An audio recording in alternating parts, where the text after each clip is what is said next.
Welcome back to YouTube Live at E3 with Rooster Teeth, brought to you by War for the Planet of the Apes. We are now joined by Harvey Smith from Arkane. You are you guys brought to the show some new content for Dishonored 2. Super excited. You guys have been putting out some stellar stuff lately. We just got Prey from your Austin studio, which was awesome, and now you're coming back into the world of Dishonored with new content for Dishonored 2, and we're going to be able to play Billie for the first time.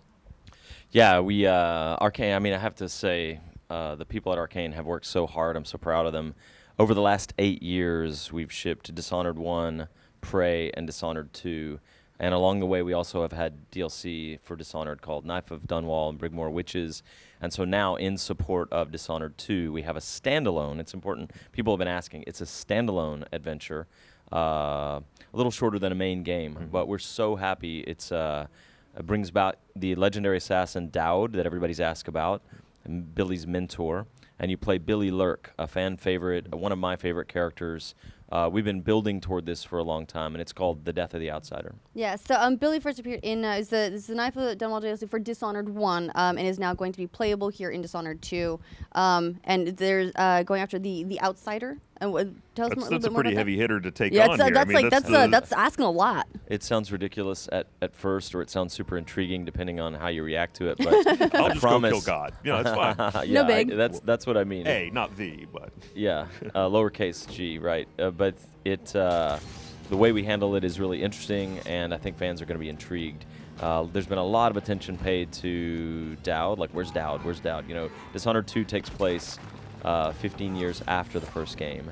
And Dishonored 2, one of the biggest parts in the game is this boat captain, Megan Foster, voiced by Rosario Dawson.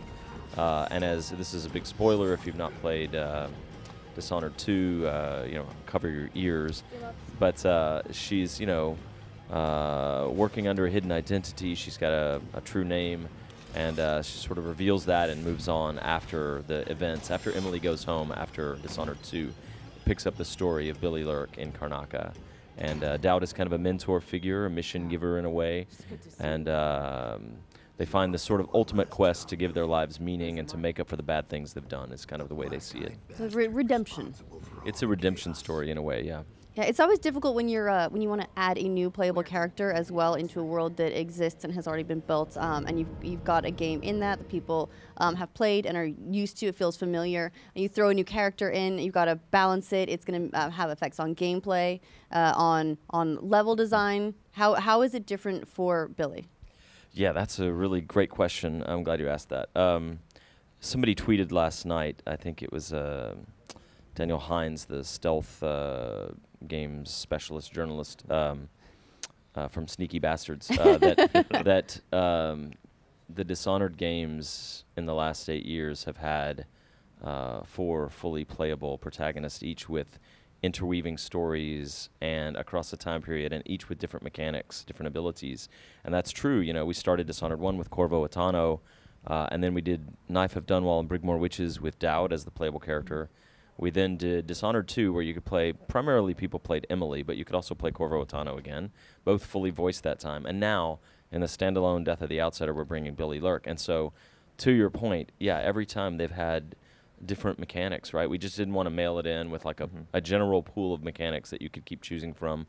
Although we did consider that, just like one big pool of mechanics, and we kept, you know, we could have added a couple of powers each time for the new character and giving you the same choices. But we thought it was more interesting, our game design team thought it was more interesting to change it up each time. And so Billie's powers are different, but her gear is different also. You know, she has powers that we've shown off in our trailer. She's using Displace, where she, like, what you do basically, it's different than Blink, where you leave some sort of like virtual marker in the world that the enemies can't see, and that at any point you can snap to that.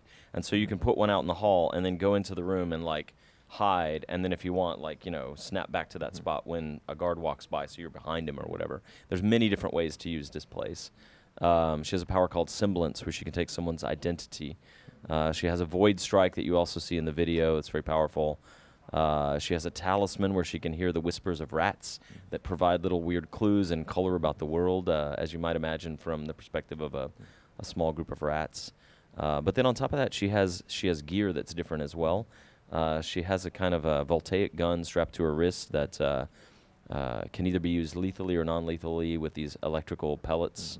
And then on top of that, one of the things we're really happy with, she has a thing called a hook mine, which is a magnetic device that will can be used lethally or non-lethally again, but it's very emergent. It's very free-form. It's very fun to play with, where you can put it on the wall and it will drag people toward it magnetically, and you can put multiple on the walls, so it will drag them and rip them apart. You know, it's really flexible the way you can use it. Well, it sounds like you guys are maintaining that focus on having the flexibility of morality, maybe, where you can choose to walk a couple different paths. Not that Ryan's worried too much about morality. Okay, maybe I'm known for walking one particular path. Yeah, we, I mean, in terms of games, obviously there's a huge audience for action games where you can take on the fantasy of striking down your foes, you know. But we also like the fact that you can play these games entirely without violence, without killing anyone. You can stealth the entire game. And so once again, that's true. Billie Lurk is known as an assassin from the past, but the choice is up to the player how she actually approaches the situation all the way through the end. It's not required to kill anyone. And stealth players really like that. They really like hiding and listening to conversations, reading all the notes, absorbing the environmental storytelling from the world, which is something Arkane, I think, does really well, giving credit to our artists and architects and level designers and narrative designer Sashka Duvall. It's a big focus for us. Yeah, and so you've got things hidden all through the world. It is very one of the things I love this from the first Dishonored is the way the world is built out.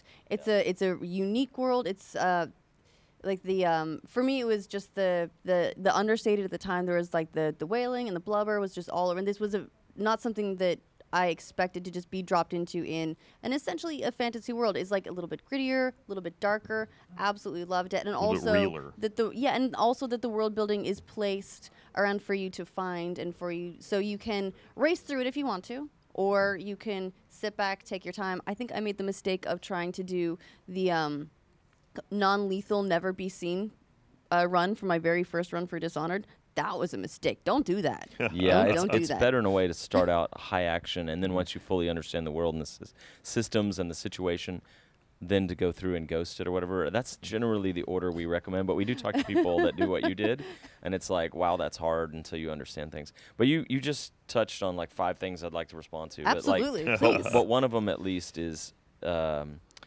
fact that we added wailing to the first Dishonored and to the world, you know. It's really interesting because our artists and our narrative designers, our level designers, we all do a lot of research. Okay, if we're setting this game in some sort of alt-reality 1850s, what was going on in a major city in the 1850s? Well, there were no building codes. So, people, when they had a new baby, the dad and the oldest son would just, go out to the room with the window, climb out, and start nailing boards on and building another room. And as a result, I read somewhere that, in London, in 400 or 500 years ago, you could hear collapses all around the city during the day, because people would poorly add some sort of construction. So you also look into the lives of people in the whaling trade, and how vegetables and fruits got into the city, and how sewage got out of the city. All those things are super interesting. And even if they don't make it in the top line of the game, they're kind of built into the background of the world, and it makes the world more interesting. Yeah, it kind of feels like the world is living. The world exists, and you're in it. It's not there just for. It's not. It feels like it's there for more than just you. Yeah. Even if it's a crazy ass world where you're a supernatural assassin, you're a total badass jumping from rooftop to rooftop using amazing powers and slaughtering corrupt aristocrats across the city or whatever. Under that, there's a layer of plausibility. There's been a lot of people saying that this standalone DLC will be a really good entry point for a new audience as well. What do you think about this particular game? I think I remember a conversation with Dinga Bakaba, our lead designer. He worked with us on Dishonored 1, which I was co-creative director with Rafael Colantonio, my dear friend. But then, Dinga was lead designer of Dishonored 2, working with me in Lyon, France. I moved to France for 4 years. I just moved back. Welcome back. No, thank you.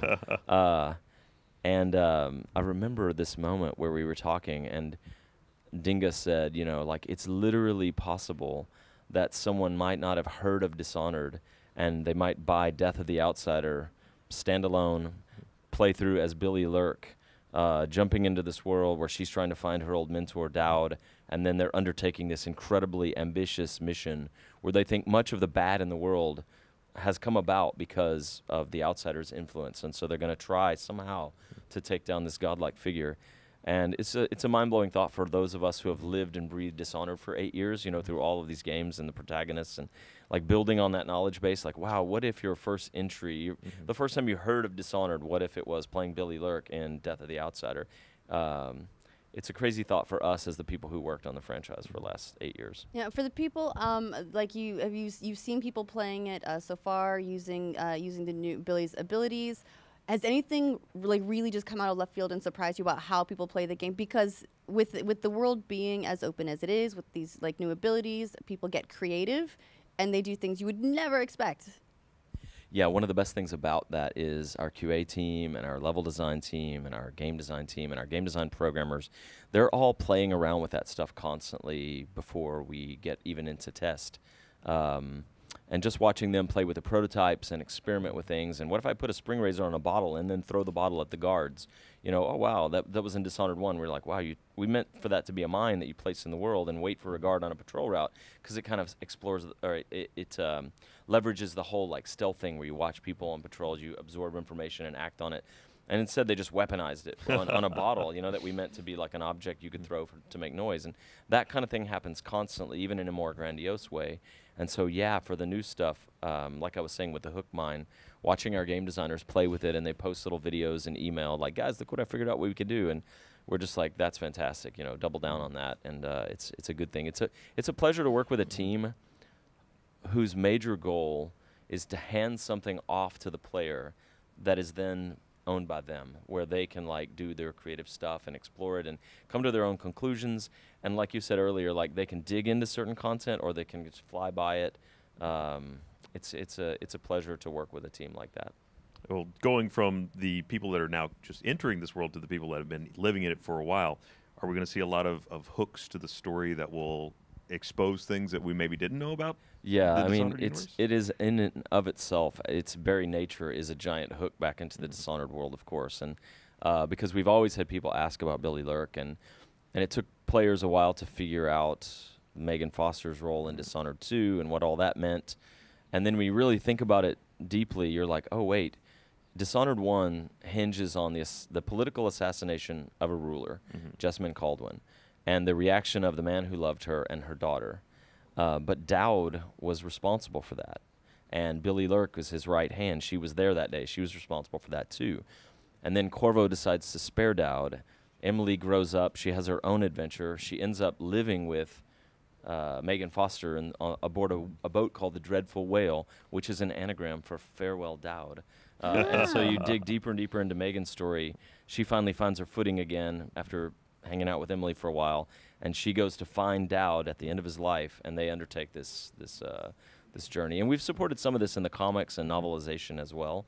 But yeah, for the hardcore fans, this is like I feel like it's an extravaganza of the content that they love, you know, the stories that they love. Yeah, so we had a poll for you guys where we were asking if you played as Emily or as Corvo during like which character you chose, and it was overwhelming. 65% said Emily. Did that surprise you guys?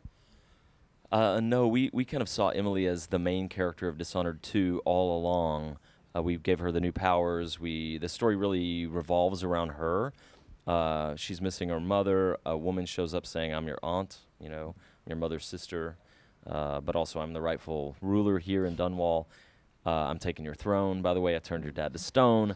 You know, so it's like a don't mind me. I'll just be over here throning. Yeah, exactly. And so we saw Emily as a central character, but then we love Corvo so much, and we thought, wow, what would Corvo be like with a voiced by Stephen Russell? So Erica Luttrell plays Emily brilliantly, and Stephen Russell, the famous actor who was Garrett in the Thief games, and has done many voice parts. He was also in Prey and the Fallout games. Is it got a good gravel? Oh my God, yeah, he nailed the part. It's just like a world-weary version of Corvo. So out of pure nostalgia, we brought Corvo back, and that was a lot of extra work for the team, but we brought Corvo back with all of his powers as well. And so one thing to tie this back to Death of the Outsider is that when you play Billie Lurk in Death of the Outsider, she's not marked by the Outsider, so she has a series of powers that come from various artifacts, and I've just described some of them. But when you've completed it, we have a mode called OG Plus, which jokingly, originally we were calling Old Game Plus, but it's Original Game Plus. Basically, once you complete Death of the Outsider, you can replay it and replace some of Billie's powers with some of Corvo and Emily's powers from the earlier game. So it really contextualizes the experience, and you have to figure out, when you don't have Displace, but instead you have Blink, you have to figure out how to respond to that, you know. All right, so when will people be able to check it out and learn more? Yeah, so we'll keep supporting it as we move towards ship, but the game is available September 15th. Very excited. Thank you so much for coming on. Dishonored 2, fantastic. Love to have more of it. Love to have more of that world. So thanks for bringing that to us. Yeah, thanks, guys. Appreciate it.